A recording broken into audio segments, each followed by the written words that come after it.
Hey guys, I'm Connor. You guys are probably watching this video because we told you to. And today we're going to teach you how to run the soundboard for the most part. I might not be able to teach you everything, but I'll be able to teach you most of it. The basics. Yeah, the basics. So, biggest basic in the world, this box right here, that's the power button. If it's green, it's on. If it's not, it's not on. It's pretty simple. Let's go ahead and turn it back on so I can show you guys some stuff. Okay, so what a soundboard is you can just look at one channel and it's the same thing 30, in our case 24 times. Yep. So this is what you always want to do before you do pretty much anything. You want to hit the PFL button, which sends it over to this monitor to tell you how much gain you're using. And what you want to do is, so if something's going through it, so like something is right now, you want to get it to where it's hitting that right under the 0 mark by using the white knob all the way at the top on whatever channel you're using. You want to get it to -6 to -3, because that way you'll be able to turn it up and down through the mains without it even being on. And those white knobs he was talking about are right here. Yeah. And they are named the gain knobs because it has a gain right next to it. No. Okay, so once you set the gains, normally you want to set the overall level, which is this gray knob right here.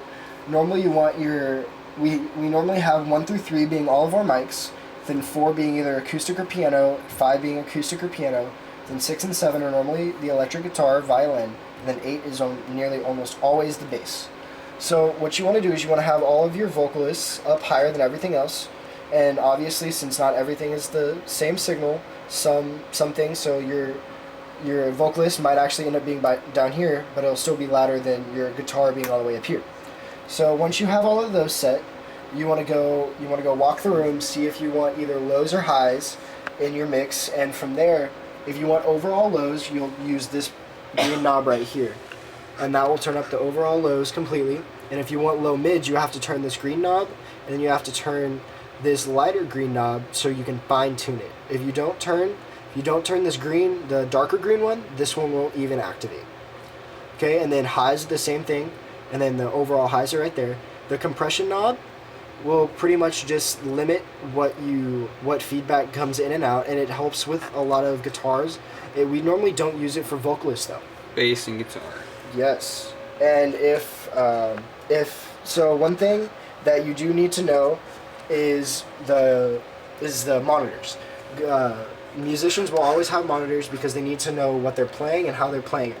So let's say Nathan wants more in monitor 1.